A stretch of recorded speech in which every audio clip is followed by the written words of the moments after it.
Missiles के ऊपर UPSC आपसे क्वेश्चन पूछ लेता है। जैसे 2023 में एक statement they the, BrahMos missile is a supersonic missile. दूसरे में लिखा हुआ था कि बैलिस्टिक मिसाइल है और बैलिस्टिक मिसाइल की डेफिनेशन। तो आज हम पहले तो डिफरेंस करेंगे between ballistic and cruise missile, और दूसरे पे हम देखेंगे कि कैसे किसी मिसाइल को सुपरसोनिक बोला जाता है, सबसोनिक बोला जाता है या फिर हाइपरसोनिक मिसाइल बोला जाता है। तो सबसे पहले तो एटमॉस्फेयर की लेयर्स याद करो। जो नए स्टूडेंट्स हैं उनके लिए टीना शर्मा मेन लीड थी, तो उससे आपको लेयर्स याद रह जाएंगी। थर्मोस्फेयर तक हम बोलते हैं एंडोस्फेयर, ये वर्ड याद रखना, एंडोस्फेयर। ट्रोपोस्फेयर, स्ट्रेटोस्फेयर, मेसोस्फेयर, थर्मोस्फेयर, इनको हम बोल देते हैं एंडोस्फेयर। जैसे ही इससे बाहर निकल जाते हैं, यहाँ पे 700 किलोमीटर आपके खत्म, उसके बाहर आपका शुरू हो जाता है एक्सोस्फेयर, यानी कि स्पेस की बात कर रहे हैं। फिर उसके बाद दोबारा से अगर एंट्री होती है इधर, तो ये भी क्या बोलेंगे, endosphere. This is your earth surface, इसको हम अर्थ सरफेस कंसीडर कर रहे हैं। पहले हम अंडरस्टैंड करेंगे बैलिस्टिक मिसाइल कैसे हिट करती है। बैलिस्टिक मिसाइल आपके एंडोस्फेयर को क्रॉस करते हुए एक्सोस्फेयर में चली जाएगी और एक्सोस्फेयर से दोबारा से एंडोस्फेयर में आते हुए अपने अर्थ सरफेस के ऊपर टारगेट को हिट कर सकती है। तो एक आप देख रहे हो यहाँ पे क्या बन गया, ट्रैजेक्टरी ऑफ बैलिस्टिक मिसाइल। पहले गया एंडोस्फेयर में,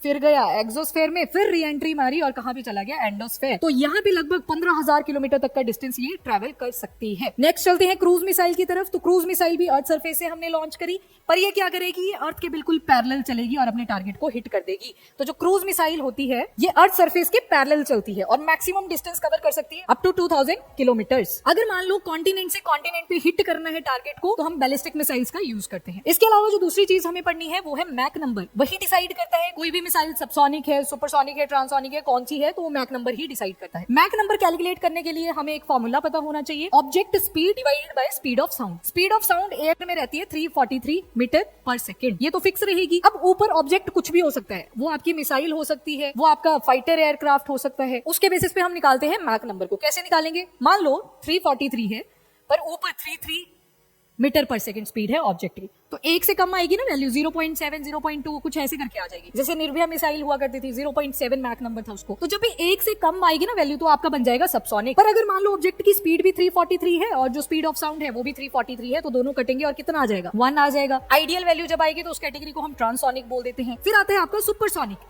मैक नंबर अगर 1 से लेके 5 तक आ रहा है तो उसको हम क्या बोलेंगे, सुपरसोनिक। जैसे ब्रह्मोस मिसाइल है, मैक नंबर 3, तो कौन सी कैटेगरी में आ गया, सुपरसोनिक। राफेल जेट्स आ जाएंगे 1.8, उसकी मैक नंबर आ जाती है अगेन सुपरसोनिक। तो मैक नंबर जब भी 1 से 5 होगा तो उस कैटेगरी को हम बोल देंगे सुपरसोनिक। वैसे ही अब जो काम चल रहा है वो चल रहा है हाइपरसोनिक मिसाइल्स, हाइपरसोनिक एयरक्राफ्ट के ऊपर, जिसमें मैक नंबर की वैल्यू 5 से ज्यादा आएगी। तो ये थे हमारे कॉन्सेप्ट ऑफ मैक नंबर।